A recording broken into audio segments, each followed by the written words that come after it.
Om Namo Bhagavate Vasudevaya. Om Namo Bhagavate Vasudevaya. Om Namo Bhagavate Vasudevaya. Welcome to today's reading from Brilliant as the Sun, a retelling of Srimad Bhagavatam, Canto 2, Mysteries of Creation. We are going to read Chapter 8, Parikshit's Questions.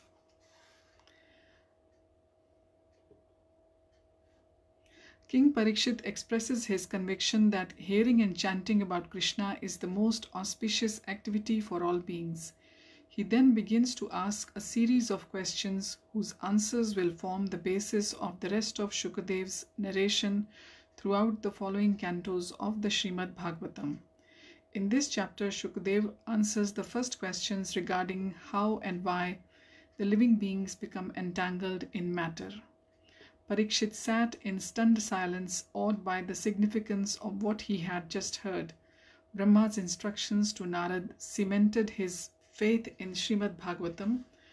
By the light of the moon, Parikshit could see Narad with his celestial veena laid across his lap. The king wanted to ask him so many questions, but remembering the agreement the sage had made not to interrupt his conversation, he directed his questions to Shukadev. O greatly blessed Shukadev Goswami, who are the fortunate persons whom Narad instructed in Srimad Bhagavatam? What did he tell them? O best among those who know the truth, I am convinced that Krishna possesses all wonderful potencies and that hearing about him is most auspicious for all beings. Kindly continue narrating the Srimad Bhagavatam to me so that I may fix my mind upon Krishna and thereby become free from all trace of material attachment. Turning to the others, he said, O sages, surely the Supreme Lord Krishna will quickly appear in the heart of anyone who continually hears Srimad Bhagavatam from a self-realized devotee and who seriously tries to understand these teachings. My dear friends, other methods such as cultivating knowledge, mystic yoga, and ritual worship can temporarily purify the heart, but by slight agitation of the mind, one will again resume sense gratification. Sincerely hearing about and glorifying Krishna is the only permanent way to cleanse the heart of material ignorance, for it enables one to realize his eternal spiritual relationship with the Lord. He thus experiences complete fulfillment.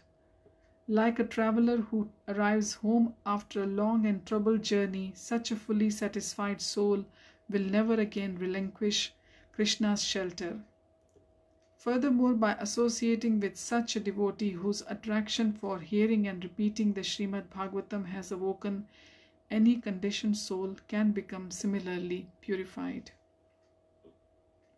Many of the sages who were previously advocates of Nyaya, Vaisheshika, Patanjali's Yoga, Sankhya or Karma Mimamsa nodded in agreement. By hearing Shukadev, they too were proponents of these other paths were looking doubtfully. Thought back on their objections. The adherents of Sankhya had earlier argued that the living being's entanglement in material suffering was logically inconsistent with the benevolent Supreme Lord. To them it was more logical than that there is no God, and that the soul's entanglement with matter happens randomly.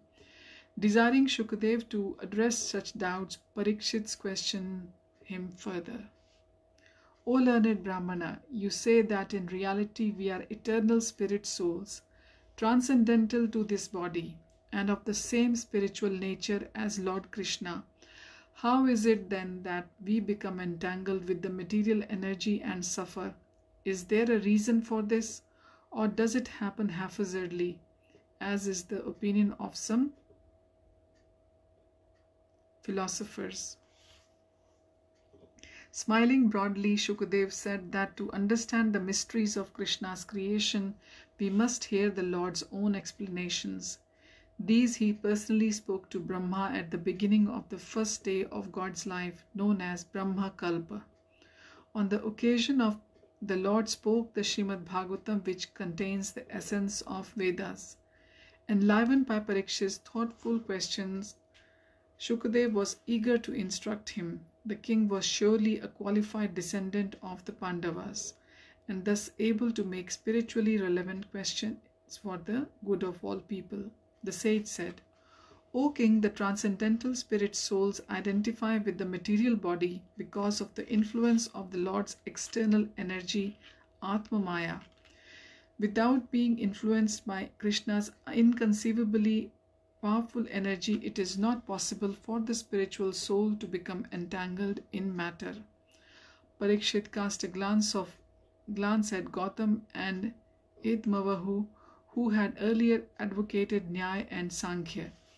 Their brows were furrowed. Then he knew they had found Shukadev's explanation difficult to accept. He decided to probe further. Why does the all-good Lord desire that we become materially conditioned? Shukadev explained that Krishna wants all souls to remain in pure consciousness as his eternal loving servants. However, because they have a little independence, some of them are not willing to serve Krishna, desiring instead to be his equal. Thus Krishna puts them into a dreamlike condition where they can imagine this to be true. Shukadev gave an analogy. A child may cry because he wants to grasp the moon. To satisfy the child, the loving parent gives him a mirror in which the moon is reflected. Thinking he now has the moon, the child becomes pacified. Similarly, the childish souls cry because they want to be independent enjoyers and controllers like the Supreme Lord. To pacify them, Krishna kindly puts them in this reflected reality, the material world. When the living being becomes frustrated trying to enjoy this illusion, he performs penance to merge with the Lord, who sanctions this also. Nevertheless, in both instances, the living being is in a dreaming state. These delusions continue until the soul wakes up to the reality that he is the subordinate part and parcel of Krishna. In his pure consciousness, the living entity serves the Lord in transcendental love. Many of the assembled sages murmured appreciatively on hearing Shukadev's explanation. Some, however, remained doubtful. Since all living beings are originally equally situated as the Lord's eternal servants, why do they attain so many different types of bodies when they enter the material universe, some enjoying heavenly pleasures and others suffering hellish pains? Sensing their confusion, Shukadev explained that the living beings can associate with any of the three modes of nature according to their choices. They receive different types of bodies. As long as the living being thinks in terms of I and mine, he is forced to continually accept different material bodies. The sage said that these two misconceptions of life, I and mine, manifest in two classes of people. Materialistic people think in terms of mine. This is my house, my family, my wealth. The speculative philosophers think in the terms of I as I am the supreme. Looking pointedly at the sages who held this misconception, Shukadev explained that it is more dangerous than the fallacy of the gross materialists. He admonished them not to misunderstand the Vedic teachings such as the Tattvam Asi to mean we are identical with the Supreme in every respect. Although we share the Lord's nature, we remain subordinate to Him and are constitutionally meant to serve Him with love. As soon as we are situated in our own glorious position as Krishna's eternal loving servants, we begin to enjoy transcendental happiness. At that point, we are never again influenced by the material energy, nor by time, nor do we think again fall prey to the misconceptions of I and mine.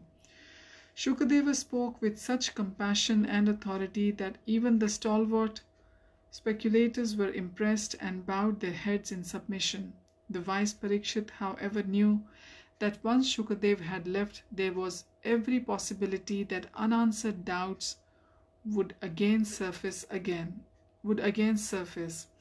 He therefore continued to pose questions on behalf of the adherents of the non-devotional doctrines.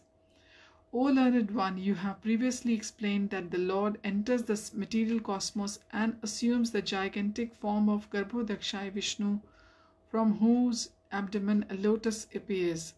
The Lord's body is so large that it can accommodate all the planets of the universe. Is size the only difference between the Lord's body and those of other living beings? Shukadev replied, the Lord has an eternal transcendental form which he revealed to Brahma, being pleased with his devout penance. He then explained the truth about himself in response to Brahma's question. Listen as I relate the incident. We will continue from chapter 9. The Lord instructs Brahma next time. Thank you for joining.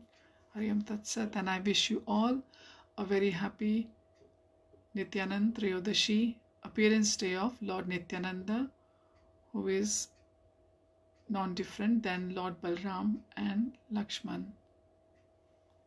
Hare Krishna.